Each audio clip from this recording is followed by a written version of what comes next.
अभी तक हमारा चैनल सब्सक्राइब नहीं किया तो अभी सब्सक्राइब करें और बेल आइकॉन को क्लिक करके हमारी लेटेस्ट वीडियोस के बारे में अपडेट जानें। उपचुनाव में बीजेपी के लिए सिरदर्द बने दो नेता। एक सपा नेता तो एक पूर्व सांसद है बीजेपी की परेशानी। बीजेपी के मिशन में दोनों नेता लगा रहे हैं पलीता। बीजेपी देख रही क्लीन स्वीप का सपना, लेकिन ये नेता बने रोढ़ा। उपचुनाव में बीजेपी को नहीं मिल रहा इन नेताओं का कार्ड। उत्तर प्रदेश की 8 विधानसभा सीटों पर उपचुनाव होना है और उपचुनाव में बीजेपी क्लीन स्वीप का सपना देख रही है, लेकिन बीजेपी के इस सपने के सामने दो ऐसे नेता मोर्चा संभाल कर खड़े हैं जिनसे बीजेपी का माथा ठनका हुआ है और सिर दर्द कर रहा है। बीजेपी जितनी भी कोशिश कर ले, लेकिन एक सपा सांसद और एक पूर्व सांसद बीजेपी की हर कोशिश को नाकाम कर देते हैं और बीजेपी की मेहनत पर पानी फिर जाता है। वैसे तो 6 सीटें ऐसी हैं जिन पर बीजेपी ने 2017 में कब्जा किया था, लेकिन 2 सीटें ऐसी हैं जिन पर बीजेपी कब्जा करने का सोचती तो है, प्लान भी बनाती है और फिर चारों खाने चित हो जाती है। हर विधानसभा चुनाव में इन दो नेताओं के सामने बीजेपी को मुंह की खानी पड़ती है। जिन नेताओं की हम बात कर रहे हैं वो हैं रामपुर से सपा सांसद आजम खान और जौनपुर से बाहुबली पूर्व सांसद धनंजय सिंह।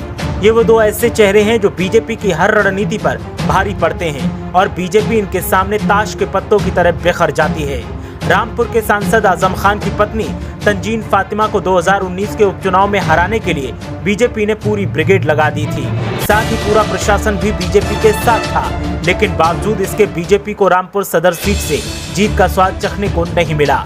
आजम खान के खिलाफ जमकर बीजेपी ने माहौल बनाया, एक के बाद एक कानूनी कार्रवाई की गई, लेकिन फिर भी जीत आजम खान की पत्नी डॉक्टर तंजीन फातिमा को ही मिली।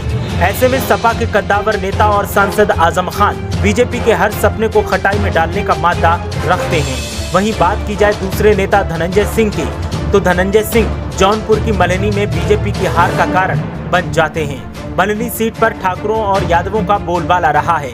सपा के पारसनाथ यहां से जीतते रहे क्योंकि यादव वोट उन्हें एकमुश्त मिलते रहे।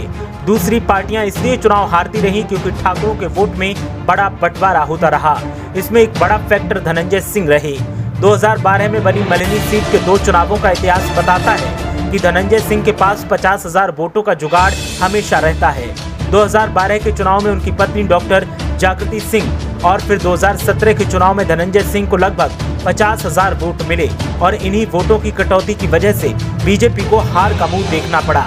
उपचुनाव में भी बीजेपी क्लीन स्वीप का प्लान बना रही है, लेकिन सियासत के योद्धा आजम खान और बाहुबली धनंजय सिंह फिर से बीजेपी के सामने चुनौती बनकर खड़े हैं। ऐसे में बीजेपी के लिए क्लीन स्वीप करना तो सिर्फ एक सपना ही है। ब्यूरो रिपोर्ट, मीडिया हलचल।